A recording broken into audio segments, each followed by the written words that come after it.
tonight's topic is in tribute to our mothers. I am Adia Lancaster, and I will be the moderator for this evening. And again, like I alluded to, the topic is A Mother's Embrace, honoring the heartbeat of humanity. I just think that is such a beautiful title for tonight's webinar.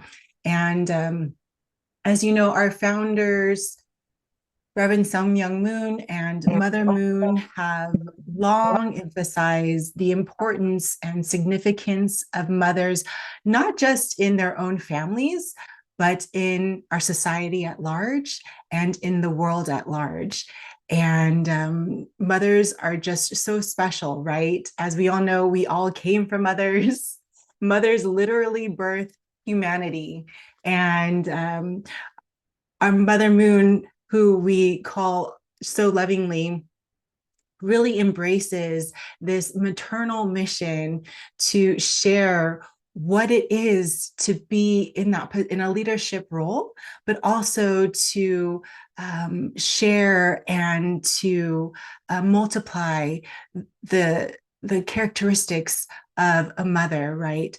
The characteristics of compassion and empathy and embracing and inclusivity, all of those beautiful qualities, those innate qualities that were given to us at birth because we are women, can be expressed in so many wonderful, incredible, and phenomenal ways. And so tonight we have three speakers for you who will be speaking on different touch points of Mother Moon's peace philosophy on mothers and motherhood. But before I introduce our speakers, I'd like to just share what those 3 points of Mother Moon's peace philosophy are. So the first one is that mother is the heartbeat of the family. And it's so true. We, as mothers or women who birth our children, just when you hold that newborn in your arms for the first time, you just are filled with this overwhelming sense of love and also protection, and that you just want to take care of this small, precious human being as best as possible, right? And so this natural ability to nurture and to sacrifice our lives for our children comes so natural to us. And so even as our children grow up and we share who we are with our children, our passions, what we love, what we enjoy, that also is expressed and what's the word, kind of shared among our children when we begin to express who we are with our children. They naturally learn to have those passions and that type of joy in their life. They might express it a little bit differently, but because they've learned those characteristics and those qualities from us, they tend to follow our leadership.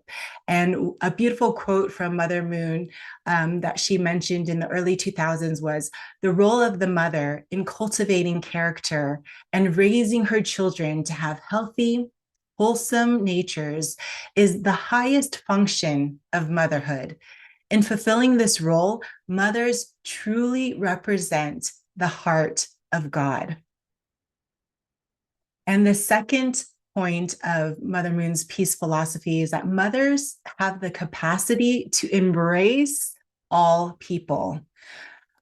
And it's true. Mother Moon says that women have the capacity to embrace all people. A woman, especially a mother, is like a bowl with the capacity to embrace men, women, children, and the whole.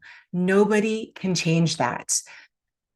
And if you really think about how significant that is, maybe it is because as mothers, we do literally give birth to humanity. And so we are able to raise boys who grow up to be men, daughters who grow up to be women, and embracing like a bull, right? And it doesn't even matter if they're our own children, our neighbors' children, our relatives, all of them become our children, right? And even sometimes when you see older people, sometimes I think, oh, I wonder what that person was like as a child, or even sometimes their little innocent childishness comes out, right? And it's just such a beautiful thing to see in humanity. You know, Pope St. John Paul II also said that mothers are the key to building a civilization of love. And so we have this capacity as mothers because our heart is so big. We have to have a big heart to embrace all people. We can be the ones to also create and build this civilization of love and peace. And the last point of Mother Moon's peace philosophy on mothers and motherhood is that the world needs the leadership of mothers. And that's pretty rare. You don't really hear that quite often, right? Most of our leadership positions are filled by men, and that has slowly changed throughout history.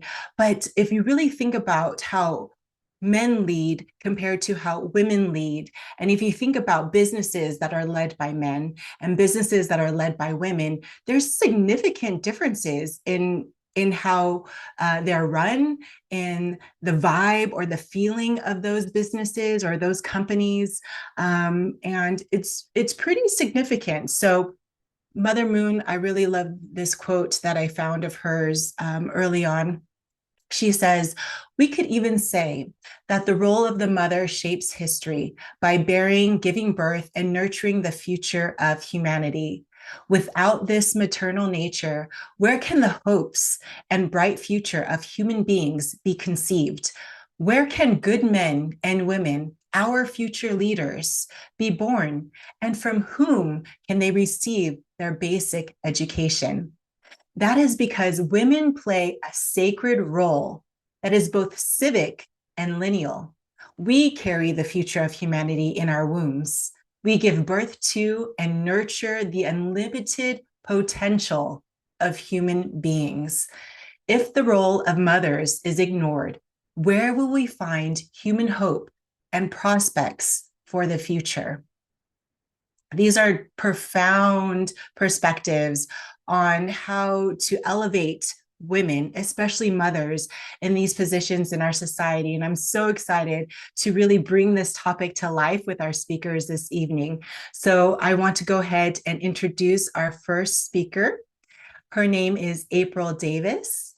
She is originally from Pennsylvania and has lived in Dallas most of her life. She remains close to her family, which includes her parents, who have been married for 45 years, and her older sister. April is a devoted single mother of two sons. With 14 years of recovery from addiction, Miss Davis has committed her career to helping others. She started in the nonprofit sector, working with adolescents in drug treatment. 2 years ago, she began working with the city of Dallas, focusing on chronic homelessness, before taking on her current role as an assistant with the city council. And hopefully April is back with us and Yes, she come up. Awesome. Thank you so much, April, for joining us this evening. of, You are a of busy course. mama. I am. I am, which is why I had to turn the camera off briefly because my youngest wanted to come over to his mama and papa's house. Awesome. So I The went floor is from, yours. yes, I went from a cozy place in my home to my car. But I am very happy to be here. So motherhood. So of course, unfortunately, I do not have a great speech prepared, so I'm winging it tonight. Um, I love being a mother. I love talking about being a mother. I love my mother. She is my mom is the background or the backbone, sorry, the backbone of our family. And she has taught me how to be a mom and to not give up during my active addiction. Um, I was not the person I am today. And I asked my mom several times since then why, like why she never gave up on me. through all of the heartaches and that I caused my oldest son who went through my addiction with me, and the heartaches I caused my family. Why she never gave up on me, and her response has always been, because I'm your mom and it's not my job to give up on you.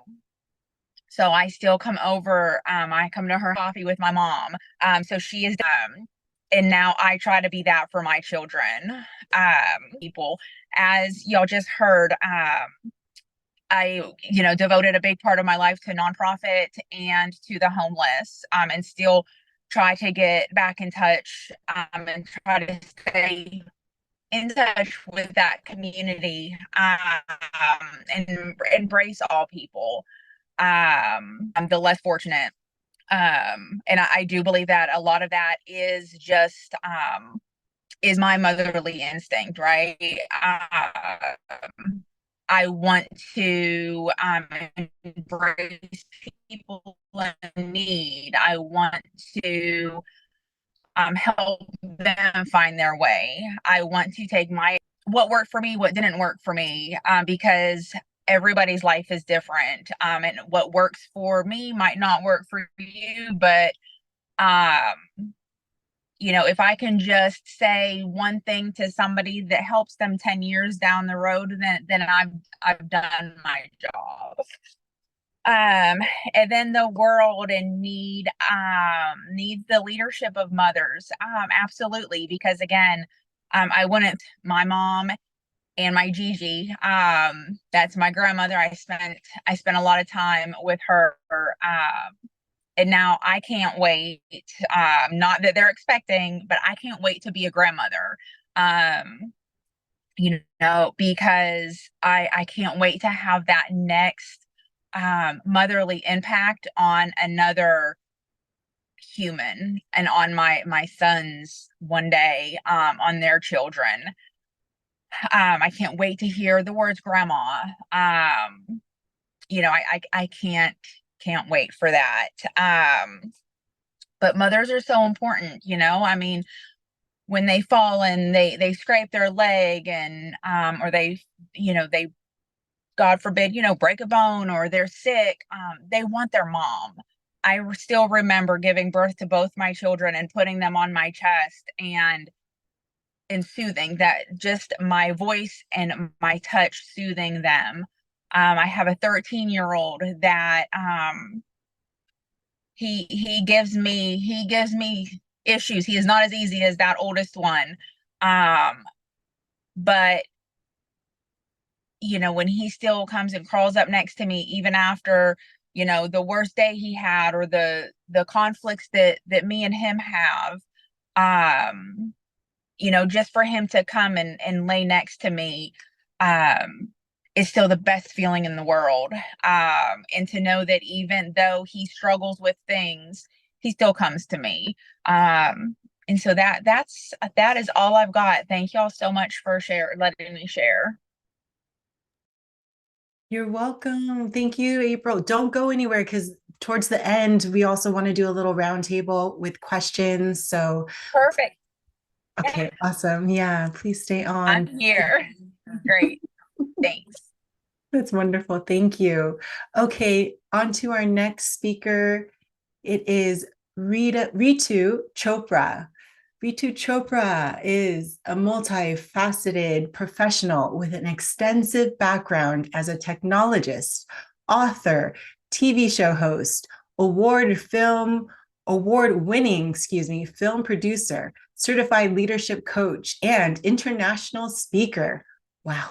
With over 25 years of experience in IT operations and information security within Fortune 500 companies, In the global financial and healthcare sectors, Ms. Chopra now focuses on mentoring and coaching emerging leaders to achieve personal mastery.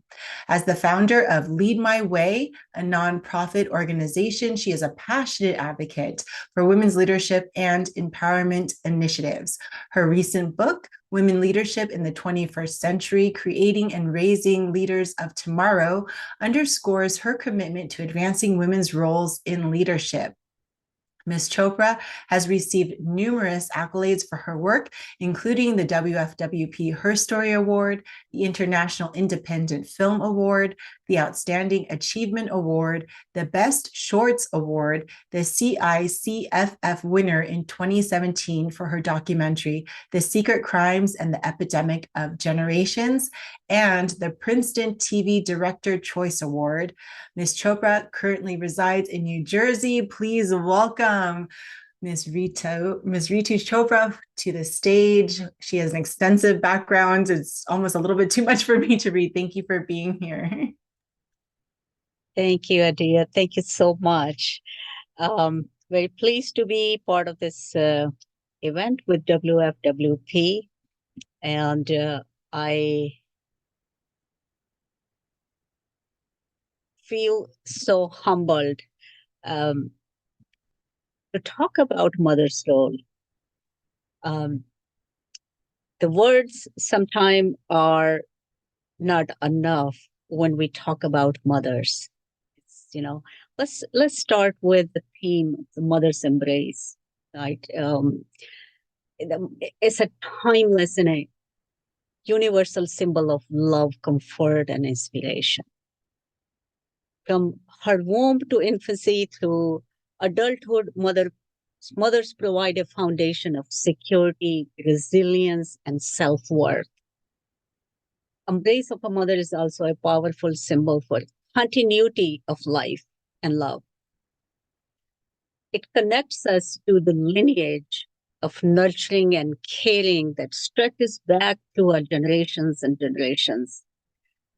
A mother's embrace is a very sacred act.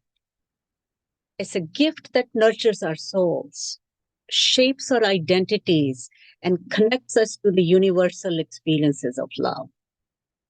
Now, I remember Maya Angelou's words that she said, to describe my mother would be to write about a hurricane in its perfect power, or the climbing and falling colors of the rainbow.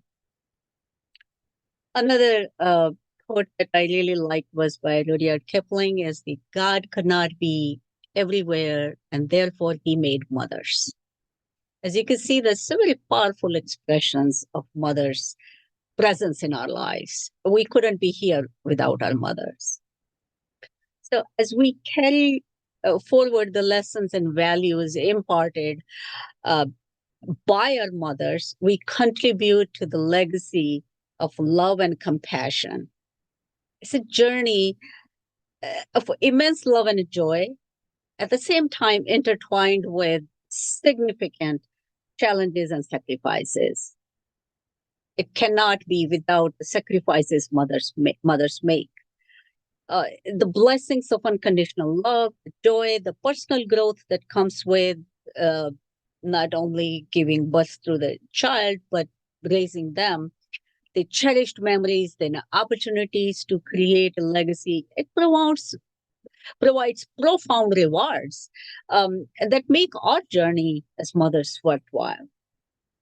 It's not journey just filled with the profound blessings and significant challenges that each contributes to the complexity that we call it as a motherhood. It often leads to significant personal growth. When a woman gives birth to a child for the first time, we all have our experiences. The mothers who are mothers, they have their experiences, or they have heard from their own mothers. How child teaches you to develop patience, the resilience, and empathy, and compassion, and so much more. And many women say that they become stronger and more compassionate and more adaptable through their parenting needs. I remember a nurse sharing with me, she had spent many years in Africa with an NGO. And she said in a conversation that when a 15-year-old young girl gives birth to a child teaches her how to be a mother. So, and mother is someone's daughter as well, right? So my memories of my daughter when she left for college, one Sunday afternoon, I felt very sad. And I didn't know why. And I sat down with having a picture of my mom and my daughter on a dining table with a cup of tea. And I remember talking to both of them as they were present and acknowledging to both of them that how they contributed to who I had become. I thanked them and I talked about things that I regretted for not being able to do. As a single mother, there were too many missed precious moments. And being oceans apart from my mother, I couldn't be there for her. So there was mixed experiences, but then I was able to see my role as a mother, as a daughter. And it's so profound experiences to be able to go into those memory lanes and see how our mother and our child has shaped us, or we, when we become as mothers, have shaped our personalities. And I read a poem and I wanted to share here. That's so profound. It reads as, I quote, "As a daughter, I learned your song. In your embrace, I felt strong. Now, as a mother, I sing it too. The lullaby of love from me to you. From daughter's heart to a mother's soul, you taught me how to be whole. You gave me roots, you gave me wings. You taught me strength, you showed me love." So you can see that mothers have such a profound effect in shaping our identities and creating our personas. But let's not forget, there are millions of children that who do not have that such a love and a comfort. They're left on their own or to the circumstances or to the kindness of others in their innocent childhood. Perhaps sometime in adverse circumstances. And I also think that, when I look at my grandmother, as much as I remember about her and her sharing stories and our younger generations, how much motherhood has changed in the last 100 years or so. So even if we look at last 5-6 generations, motherhood has evolved from focusing solely on household responsibility, giving birth, taking care of the family, to very complex roles in our current world. In early 1900s, mother's role was very much confined to home. But in 1960s and 70s, during women liberation movement, the world saw the strides in women rights, including greater access to education and employment opportunities, the feminist movement, and equitable sharing of parenting responsibilities. So much came on. And fast forward to in our current digital age of parenting, mothers today have to navigate complexities of raising children in digital world, dealing with issues like cyberbullying, social media influence, online safety that my mother or grandmother would have never worried about. So this is the complex world that we look at, and still where we see the love, joy, and a comfort of mother's embrace. But let's not forget how young women's roles have changed drastically.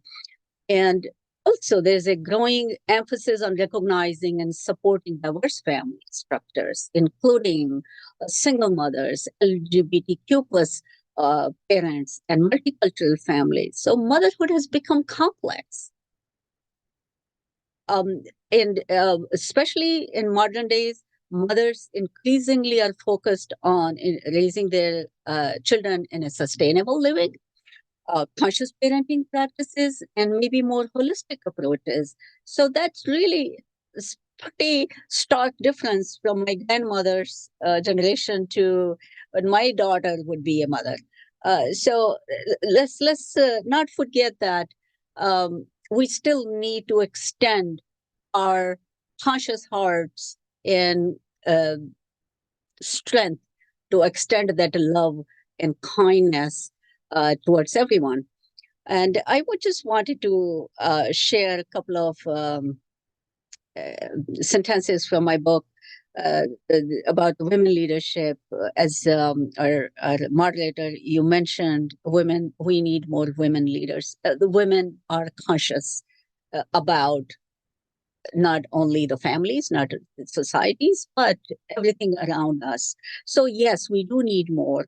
But I quote, power and persuasion, compassion and empathy, as we women carry them inside us, but not always know how to use it.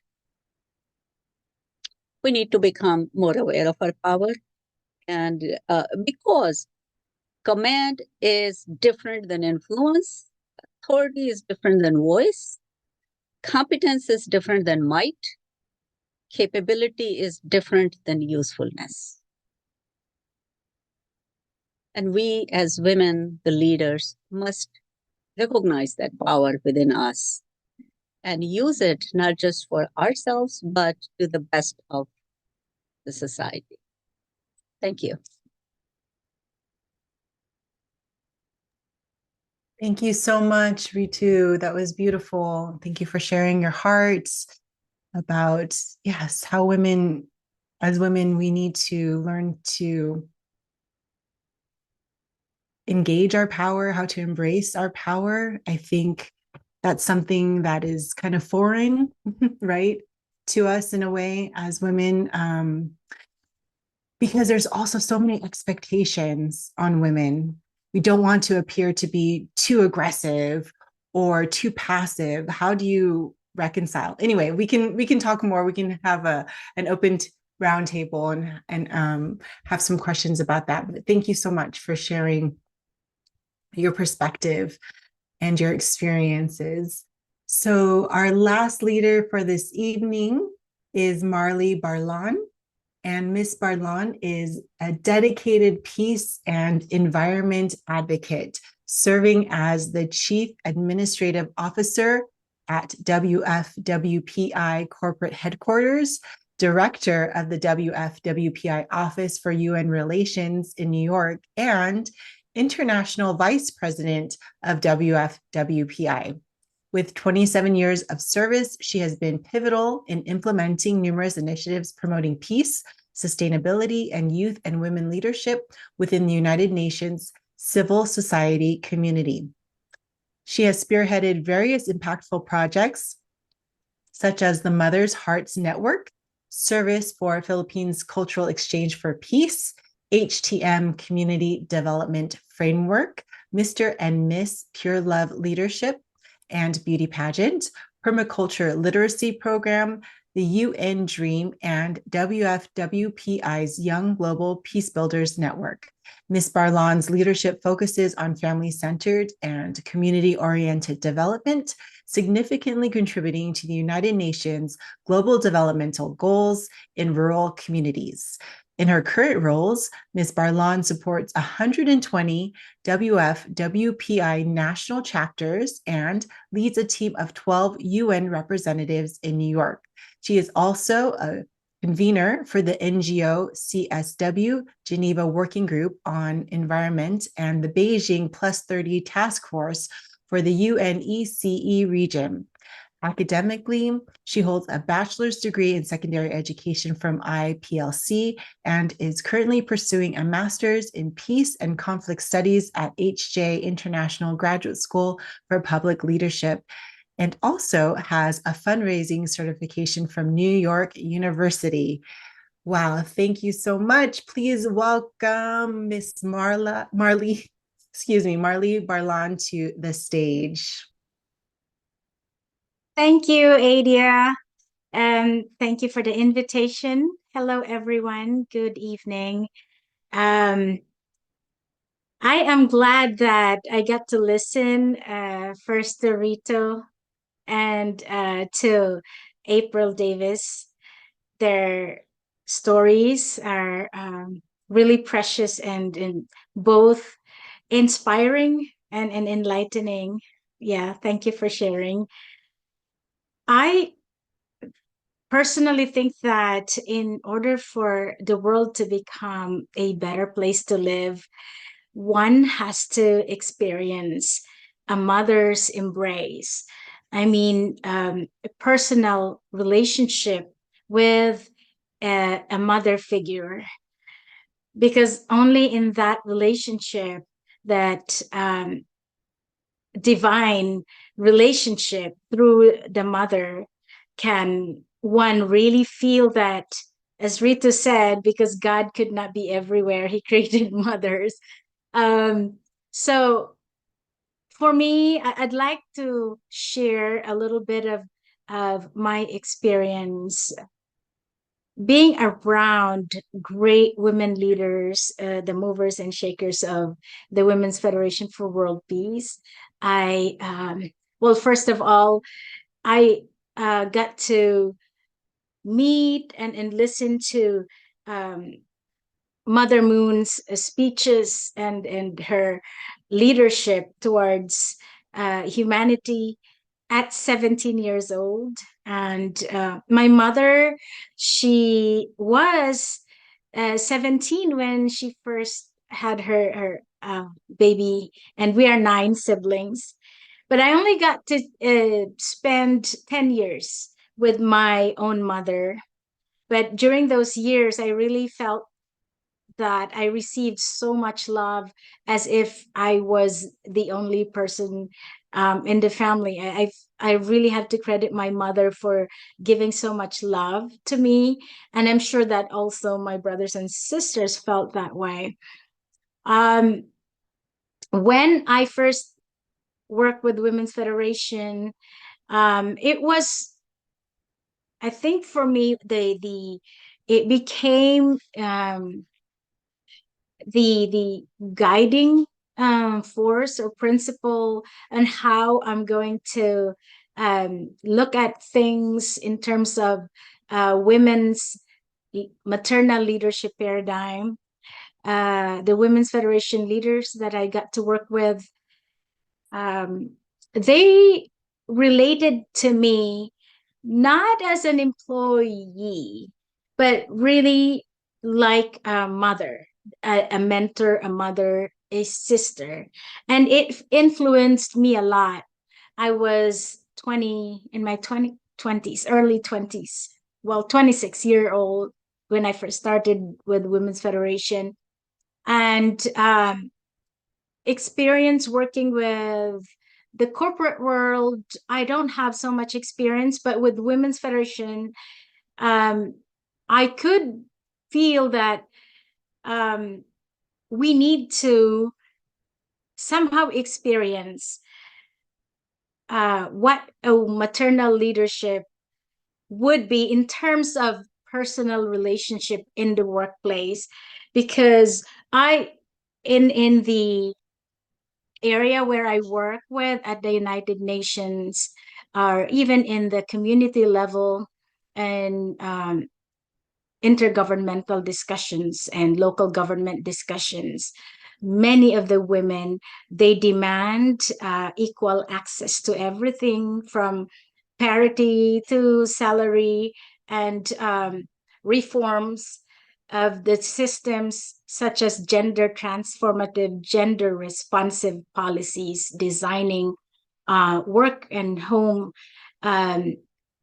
systems of work, so that it's easier for women, and in that it will give more time for women to balance work, family, and and our personal relationships. However, I to me, the the most powerful and life-changing um, experience was being able to experience firsthand how it feels to receive love, to receive unconditional um, that grace and empathy and unconditional investment from your boss. And then over the years, it allowed me to understand that, oh, what the United Nations and the women leaders, the feminist movement desire and what they want to reform really is, I feel like the missing link is the personal experience of being with someone who can show you what it is, how to balance and live your life according to that personal relationship. So I'm not sure if you understand what I mean, but um, Mother Moon, in her Mother of Peace book, she said that in this era, women are the ones that are called by God to be the mediators of forgiveness, purification, and regenerative grace for humanity. And when we think of mother's embrace, I I think of this of the meaning of what it is to be the mediators of forgiveness, purifying grace, and regenerating and purifying grace for humanity, to be the light, to be the influence on a personal level. So in the Philippines, one of the projects that really was impacted me in a way that changed the way I in my youth leadership training was it's called the Zero to Hero project, when we were dealing with the delinquent young people of the society. um, some of them were criminals, some of them were really like drug addicts, and if you think of them as hopeless. But Women's Federation um, Philippines at that time, we ventured and invested into changing their lives from the zero level to become heroes.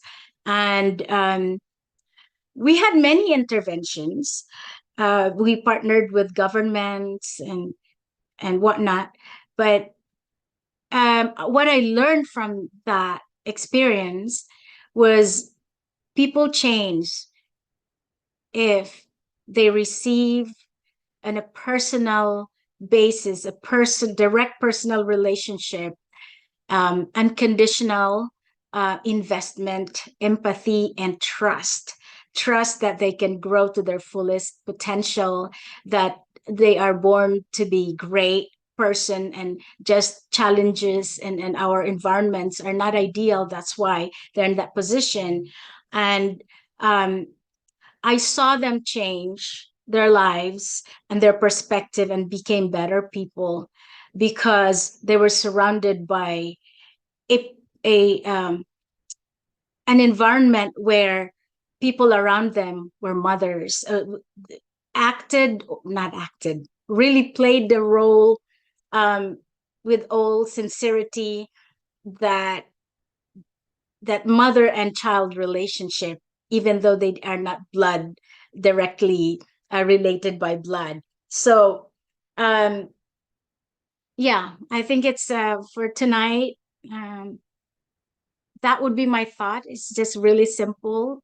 For the world to become a better place, we really need to be exposed, and we mothers, I think, if we band together to become the force where we can be the mediators of showing forgiveness, and then we can purify the world and we can regenerate grace, that the original that was bestowed by God to us and to all humanity. Thank you. Thank you so much, Marley. Beautifully said, and wonderful experience that you've shared with us. And I want to get all three of you back on the virtual stage so we can just have a little discussion, a little roundtable about this topic this evening. I have a few questions prepared. Okay, so the first one I want to ask is, how can the qualities displayed in motherhood, associated with motherhood, like being selfless, loving, forgiveness, like Marley said, having this unconditional grace, all of those, how can that be integrated into broader leadership roles or models? Any thoughts about that?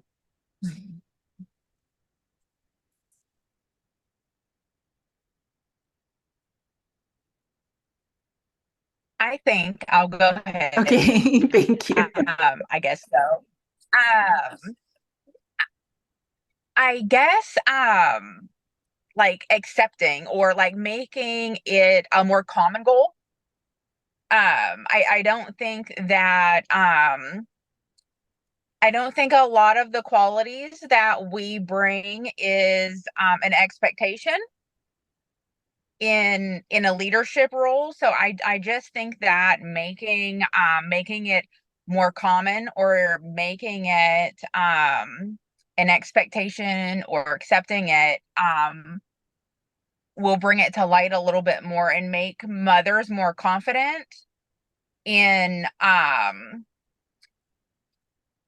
allowing compassion to be like a leadership quality. That's all I got. Anybody else want I, to? I would like to share my thoughts. And a lot of it goes with the mindset that I had in my recent book as well, is in our 21st century, being a leader is very different than it was in the last century because our challenges are different. We are living in a digital world. We are living in a global village. So we need to embrace that, not as just mothers, we say that unconditional love. So unconditional love, if you look at from a holistic approach, is that you don't judge people. You don't look at their national boundaries or who they are, or where they are from and how they speak or act differently, but you look at the shared humanity among people. And that is the conscious leadership part that I talk about that is needed for today. And that is very similar to, as mothers, we give birth to boys, girls, and we don't see that difference when we embrace a child, if it's a boy or a girl. We don't have that perspective of gender in raising our children because it's family. And we need to bring in a leadership perspective of the benefit as a whole for the society, for the nation, or for humanity, whatever that role they might be in. And to me, how I talk about the women in a leadership role is that it doesn't belong in a title. Anyone who steps up to the plate when the situation demands is a leader. So we need to also ask ourselves, not hold back, find that strength that we already possess. As I shared my quotes, find that strength that we have to take it out in the open and inspire people. And that's what I think that we need to be as women leaders, be out there. We do not have to have a high corporate title or a political title to be called a leader. And can be a leader. Okay. And okay, I don't know if you have anything, Marley, to add to that, or if you wanted to. Okay. Yeah, sure. I can My thoughts about it would be, it's so many of women and the mothers and women leaders are, we need support. We need, because so many times externally we may look like we have achieved, we have everything, we're confident, but actually when we get to our household and management of household and our relationship with our children, we always feel like we're not enough. Love is never enough. And achieving the balance of between work and family, there is really never a balance. There's only love and sacrifice. So we need to be around women and support each other.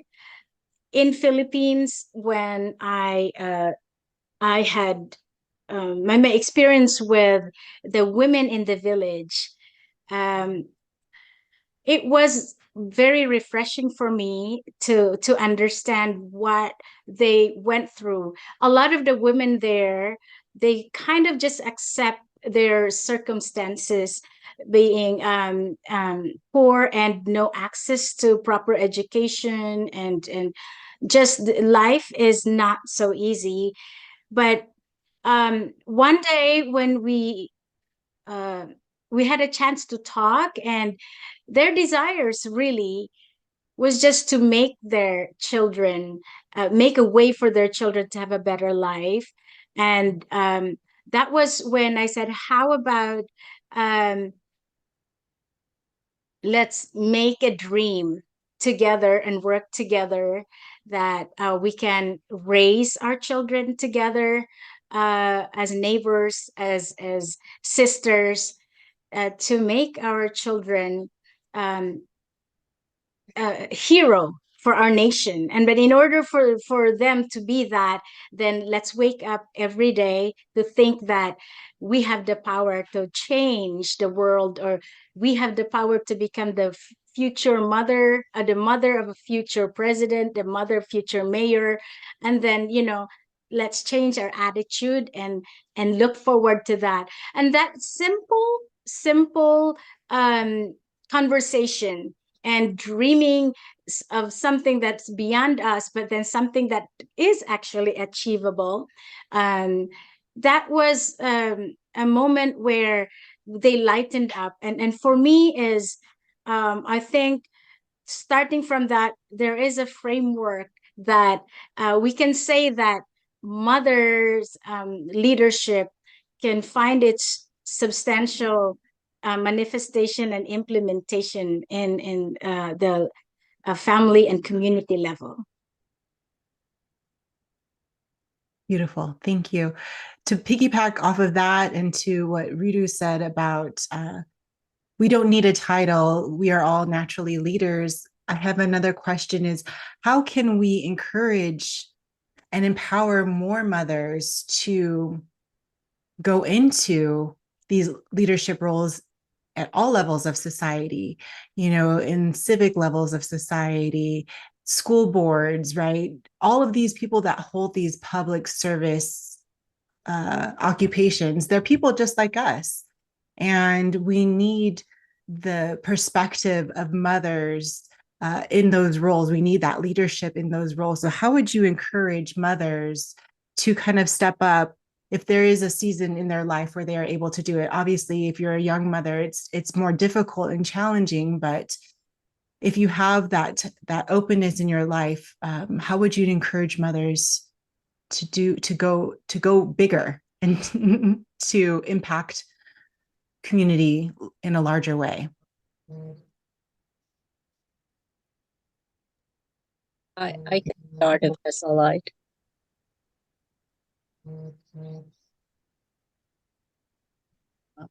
Can I start? Mm-hmm. Yeah, please. It's open to anybody. All right. So I think it's as challenges as it can be for young mothers, but it's a good way to get yourselves involved in learning about what it takes. You may not be fully ready to take up on that responsibility, but learn what it takes. It's a good way to get your feet wet out there and be confident. And when you do assume a responsibility, you know then you can successfully execute the expectations of the role. So that would be for young parents who may not be able to devote the time it takes, but learn about the process. And women who are able to give the time what it would take to be in a more of in a public role on the boards or in social initiatives or community uh, NGOs, etc. I think sometimes we are our biggest block. We need to get out from our own way and get out there and just be part of it. Be part of it. There's always a learning process. We don't know everything, and people who are there, they learn. Also, being part of it, no one comes in with a full package of exactly knowing everything how to do it. And that's the big difference that I notice and observe in men. They just go step out, be there, even if they are not um, fully um, how I don't mean to sound that they don't know, but they have the courage to accept the role and then learn, right? But we create our own barriers. I don't know how, and stay back. I hope that makes sense. Mm-hmm. Yes, it does. Would anybody else like to add anything? I think. May I chime in? Mm-hmm. Yes. The question was, how do we encourage young mothers to engage in public positions or public Not responsibility? Yeah, it doesn't have to be young mothers. It can be any. Mothers, yes. Well, I think one would have to start with having a public mind. And whether you're at home or doing, what we think would be just simple work or in our family or our personal life, and viewing it as our situation is other people is experiencing it, and if ever there are problems, then one has to also have a problem solving mindset, because if we have to go to um, be in a space where we interact and we want to contribute, and we would have to know exactly what we are advocating for, what solutions we are, what problem, identifying the problem, and what solutions are are um, are there. And so then start with that. It doesn't have to be world level. It can be as simple as school bus or garbage collection, something that relates to our daily life. And if you feel like, okay, I'm experiencing this difficulty, and then maybe other wives and mothers are experiencing this too, and so why don't I um, call and talk to my neighbors, and then you figure out, discuss what can be done, and then start from your zone of comfort, which is your family, your neighbors, and then you work together. You first, really, we need partners, we need friends to go with us until we're confident enough, and then start small, and then we go higher and bigger, and the more we have confidence. Wonderful. I think also creating a support of like-minded sisters or mothers around you, to have mentors, to have that kind of support system is also crucial in succeeding, and just getting feedback from, and encouragement. I think that's really important. Sometimes a lot of times sometimes we feel like we're in this alone. Nobody else feels like we do, or because we're so overwhelmed with our duties as being a mother, it kind of gets overwhelming, and we kind of get into this mindset of like, this is, my world is so small. But yes, having a more public mind, and reaching out to other friends, other sisters, other women, I think is super important. Thank you so much, ladies, for sharing your hearts this evening and your experience on the beauty of motherhood and how we can translate that into being leaders, not only within our families, but in our communities as well. I just want to wrap up, because I want to be respectful of everyone's time, that with a couple of announcements I have, if you want to learn more about GWPN and Women's Federation for World Peace, I invite you to visit our website. If you like what you've heard or seen today and you want to get more involved, please consider becoming a member. Again, Women's Federation is to support the value of a woman, to support especially women in these leadership roles. That's what GWPN is all about, is really creating that network of women leaders in our communities and beyond. And so I invite you to consider being a member. You don't have to be a woman to be a member and to support what we do. You can also be a guy who loves women and wants to support women and encourage us to also continue elevating to those roles in our community. So the website address will be in the chat box, but if you want, it's wfwp.us/membership. We do have a Her Story Award coming up on June 8th. And Her Story is our signature event that happens here online every month, but we do also have local events for local chapters as well. And it is a time where we really come together and we honor, we recognize, we celebrate women leaders in our communities who have just done phenomenal things in giving back and offering all of they have, despite their challenges, despite all of the barriers that they have faced. And we really use this time to specifically honor them, to hear from them, to hear their story. And it's just a wonderful time of connection and inspiration. We also will be hosting another webinar. We host these every month. So it's towards the end of the month. And our next one will be on June 27th. We are still working on the theme for that, so stay tuned. And the way that you can stay connected to us too is you can sign up for our newsletter that goes out every month as well. So you can look at all of our activities and be in the know of what those activities are and what we do, not just here locally in your local area, but what we do nationally and internationally. Thank you so much for joining us tonight. I hope you have a wonderful rest of your evening.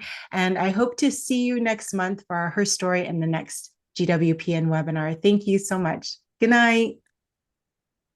Thank you. Bye. Have a good night. Thank Thank you. y'all. Thank you. Thank y'all.